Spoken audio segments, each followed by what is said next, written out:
We're sort of beyond kind of the big mind art of the possible. And we're now getting into how can I actually apply AI to my business and what are the barriers associated with AI.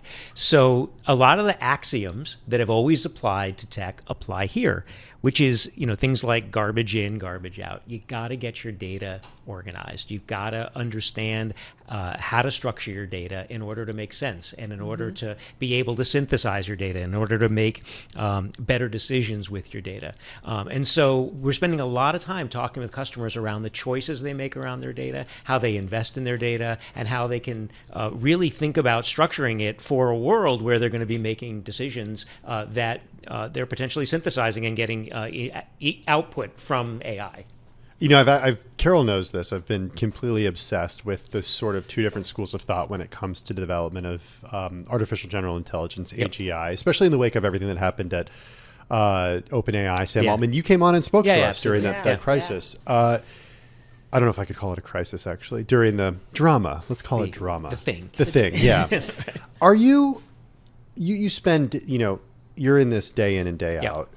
Is there any sort of reality to the idea that artificial general intelligence is something we as a human species should be concerned about? Oh, absolutely.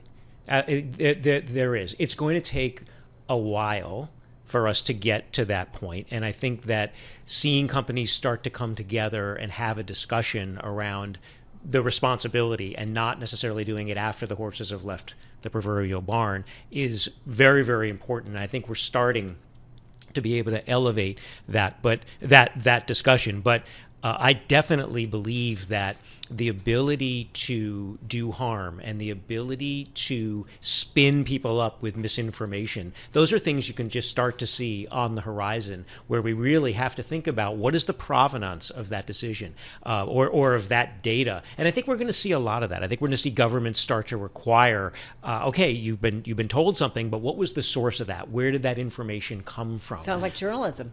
A little bit. No, I mean, a lot of it. Like I used to think about when I started, this idea, you had to know what the source of the material was, right? And whether it was a perspective or point of view, so subjective versus objective, or data points, who supplied it. So it's kind of interesting to hear you say that.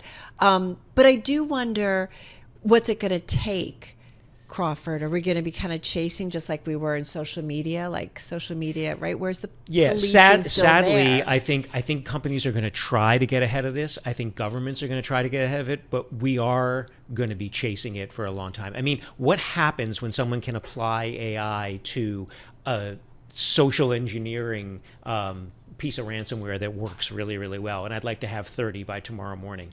What happens when someone can say, "Ooh, you know what? If I alter the code of that genome, I can create a new kind of a virus, and I'd like 10,000 by tomorrow." These are the really horrible things that people could do with generative AI to really think about setting loose a new generation of malware in a way we're not really thinking about.